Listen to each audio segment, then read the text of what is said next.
नमस्कार प्रेक्षक हो, मी अक्षदा. तुम्ही पाहताय राष्ट्र सह्याद्री न्यूज. राष्ट्र सह्याद्री न्यूज मध्ये आपलं स्वागत. वळूयात बातमीकडे. कोल्हापूर जिल्ह्यातील विशालगड जवळील गाजापूर येथील मुस्लिम समुदायावर व धार्मिक स्थळ मस्जिद व दरगाहवर या समाजकंटकांनी अचानक हल्ला करून घरांची व वाहनांची नासधूस करून आतोनात नुकसान केल्याने मुस्लिम समुदायाचे आतोनात नुकसान झाले व त्यांचे जनजीवन विस्कळीत झाले.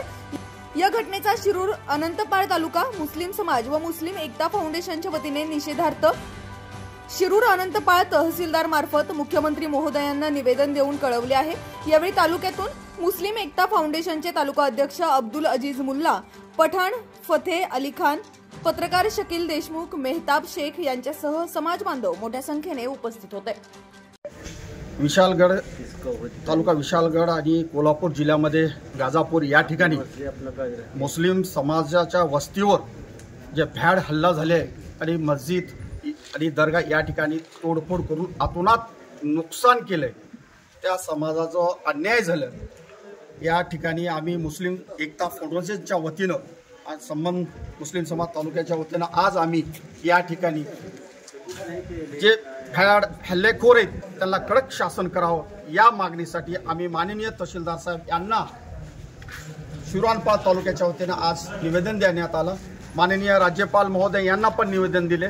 माननीय मुख्यमंत्री महाराष्ट्र राज्य एकनाथजी शिंदे साहेब यांना पण निवेदन दिले. माननीय या राज्याचे उपमुख्यमंत्री फडणवीस साहेब यांना पण निवेदन दिले. माननीय उपमुख्यमंत्री अजितदादा पवार साहेब यांना पण आम्ही या तालुक्याच्या वतीनं तहसीलदार साहेब यांच्या माध्यमातून शासनाकडे हा निवेदन द्यावं ही अशी मुस्लिम समाजाची मागणी असून जे कोणी दोषी असेल त्यांना कडक शासन व्हावं ही आमच्या तमाम मुस्लिम समाजाची मागणी आहे. आणि जे नुकसान अल्पसंख्याक मुस्लिम समाजाचं झालेलं आहे त्यांना शासनाकडून तात्काळ मदत करून द्यावी हीच आमच्या सर्व तालुक्याच्या समाजाच्या वतीने आम्ही मागणी करतो. आणि जे झाले त्या तालुक्याच्या वतीने आम्ही निषेध करतो. राष्ट्र सह्याद्री न्यूज साठी प्रतिनिधी मल्हारी शिंदे, लातूर.